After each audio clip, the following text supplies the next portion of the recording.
और चलिए इसी बीच अगली बड़ी खबर आपको ज्ञानवापी मामले से जुड़ी बता दें। शुक्रवार को फैसला आता है जो कि हिंदू पक्ष के खिलाफ होता है, जिसके बाद साधु संतों में नाराजगी देखने को मिलती है। और इसी बीच रामभद्राचार्य, जगत गुरु रामभद्राचार्य ने भी नाराजगी व्यक्त की है और सीधे तौर पर कहा है कि अपनी मांगों को, अपनी बातों को उठाना चाहिए। हाईकोर्ट का भी रुख जो है वो यहाँ पर किया जाएगा। बड़ी जानकारी आपको दे रहे हैं। जगत गुरु रामभद्राचार्य ने तो ज्ञानवापी को लेकर फुल और फाइनल लड़ाई लड़ने का ऐलान भी कर दिया है। जिस तरीके से मामला हिंदू पक्ष के खिलाफ है, सुनिए आप क्या कुछ कह रहे हैं। और फिर हो जाएगी, हम हाई कोर्ट जाएंगे, सुप्रीम कोर्ट जाएंगे, उच्च न्यायालय और उच्चतम न्यायालय हमारे अनुकूल निर्णय देगा।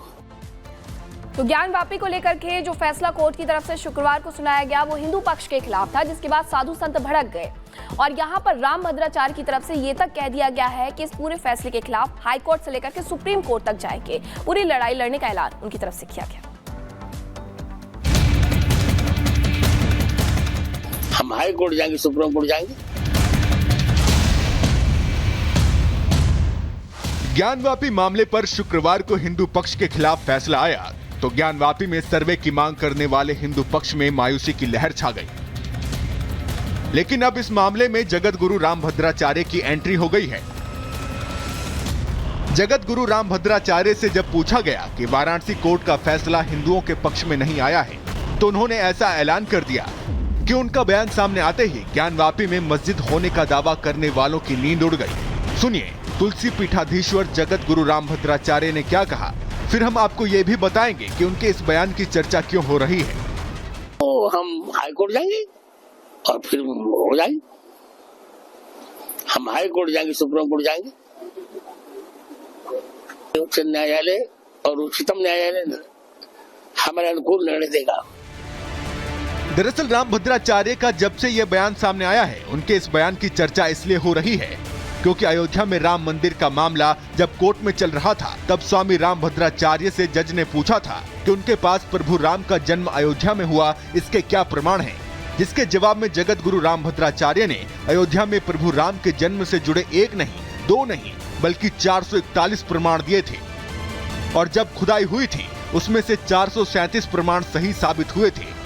इसलिए जैसे ही जगत गुरु रामभद्राचार्य ने ज्ञानवापी के लिए आर पार की कानूनी लड़ाई लड़ने का ऐलान किया तो अच्छों की हवा निकल गई। ये बात ज्ञानवापी में मस्जिद होने का दावा करने वाले लोग भी जानते हैं कि अगर जगत गुरु रामभद्राचार्य हाई कोर्ट और सुप्रीम कोर्ट गए तो वो इतने सबूत पेश करेंगे कि उनका केस कमजोर पड़ सकता है।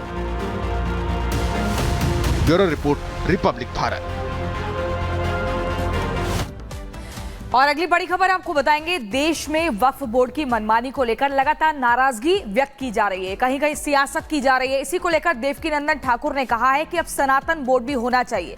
जिस तरह से वक्फ बोर्ड बनाया गया है, मनमानी उसमें हो रही है, कई नियमों का उल्लंघन हो रहा है, तो ठीक इसी तर्ज पर अब सनातनियों का भी एक बोर्ड होना चाहिए। क्या कुछ कहा गया है इस रिपोर्ट में देखिए।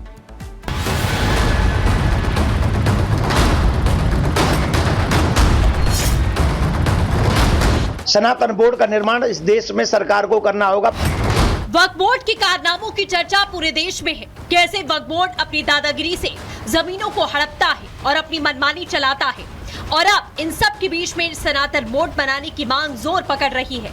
कथावाचक देवकीनंदन ठाकुर ने सनातन बोर्ड बनाने के लिए झंडा बुलंद कर दिया है। अगर वक्फ बोर्ड इस देश में रहेगा तो सनातन बोर्ड का निर्माण होगा। सनातन बोर्ड का निर्माण इस देश में सरकार को करना होगा। प्रत्येक राजनीतिक पार्टी को इसका जवाब देना होगा। अगर आप वक्फ बोर्ड का सपोर्ट करते हो तो आपको सनातन बोर्ड का सपोर्ट करना होगा। और जितनी जमीन वक्फ बोर्ड ने हथिया रखी है, उतनी जमीन सरकार को कहीं से भी एक्वायर करके हमारे सनातन बोर्ड को देनी पड़ेगी।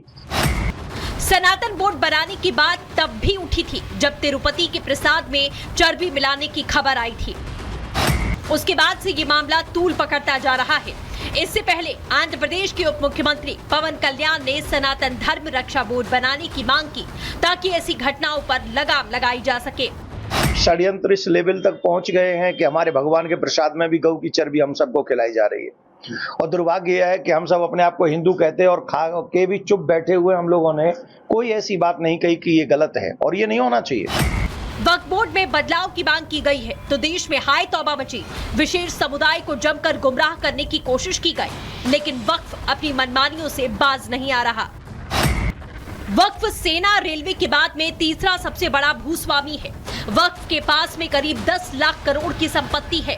ताजमहल, संसद, दिल्ली एयरपोर्ट पर भी वक्फ अपना दावा कर चुका है।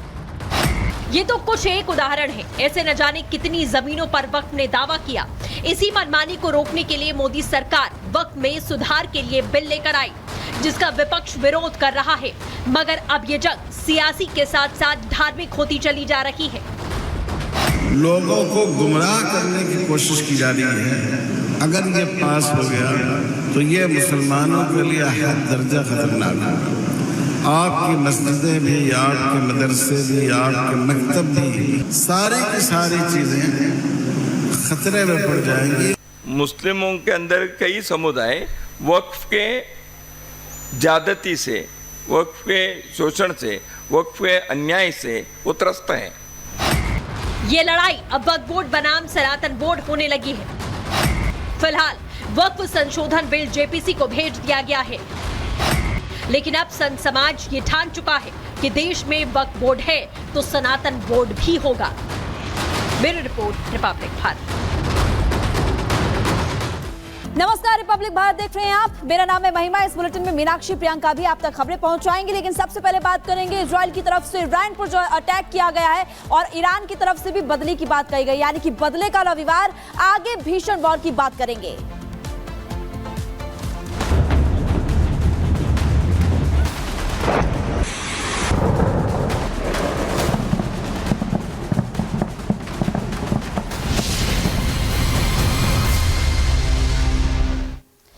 और इजराइल की तरफ से ईरान पर अटैक किया गया, इससे जुड़ी हुई बड़ी खबर आपको बता दें। अमेरिका और इजराइल के रक्षा मंत्री में बात हुई है। जी हां, लॉयड ऑस्टिन और योव गैलेंट के बीच बात हुई। ईरान पर हुए हमले को लेकर दोनों के बीच बातचीत हुई, दोनों रक्षा मंत्रियों के बीच। ईरानी जवाबी हमले की गलती ना करे, अमेरिका की तरफ से टिप्पणी की गई कि अब ईरान बदले की भावना की जो बात कह रहा है, ईरान की तरफ से कोई हमला नहीं होना चाहिए, गलती ना करे ईरान। तो देखिए, लॉयड ऑस्टिन और योव गैलेंट के बीच बातचीत हुई और इसी दौरान अमेरिका की तरफ से चेतावनी दी गई है ईरान को। और अब आपको बता दें कि सबसे बड़ा सवाल तो यह है कि ईरान आखिरकार इसके बाद क्या करेगा। क्या वो फिर से पुरानी गलती को दोहराएगा या फिर आगे का कूटनीति का सहारा लेने वाला है, ये सवाल खड़ा होता है। खैर, ये बड़ी खबर आपको बता रहे हैं कि ईरान जवाबी हमले की गलती ना करे, ईरान की तरफ से अभी टिप्पणी की गई है और देखना होगा कि आखिरकार अब ईरान का आगे क्या स्टेप होता है। तो देखिए, आपको बता दें, ईरान ने इजराइल पर हमला करने की जो गलती की थी उसका मुंहतोड़ जवाब इजराइल ने दे दिया है और ये बता दिया है कि इजराइल से पंगा लिया जाएगा तो क्या हाल होगा। लेकिन इसके बाद सवाल बड़ा ये है, क्या इसके बाद ईरान जो है वो शांत बैठेगा या कूटनीति के जरिए कुछ अगला कदम उठाएगा? हमारी रिपोर्ट क्या कहती है, ये देखिए।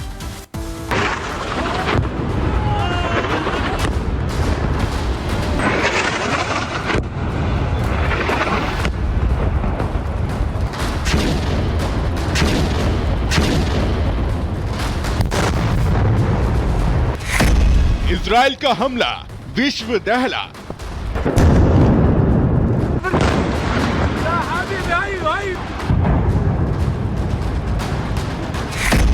ईरान देगा जवाब, करेगा पलटवार।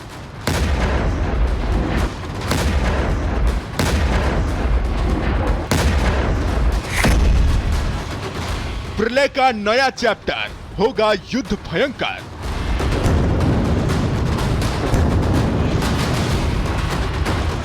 इजराइल ने 25 दिन बाद ईरान के हमले का जवाब दिया है।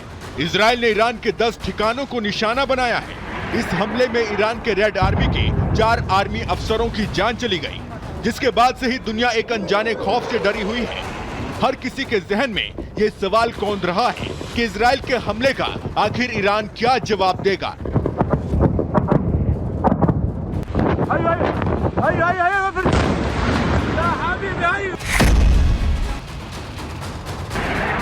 दरअसल इजराइल के हमले के बाद ईरान की तरफ से जो इशारा किया गया है, उसे देखते ही इस बात की आशंका प्रबल है कि ईरान चुप नहीं बैठने वाला। वो इजरायली हमले का मुंहतोड़ जवाब जरूर देगा।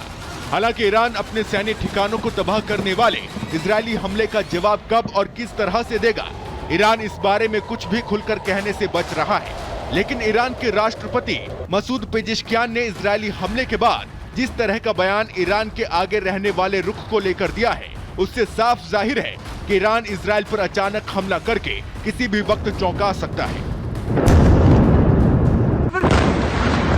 जी हां, ईरान के राष्ट्रपति मसूद पेजेश्कियान ने इजरायली हमले के बाद ईरान के लोगों में मची अफरा तफरी के बीच जनता को संदेश देते हुए कहा है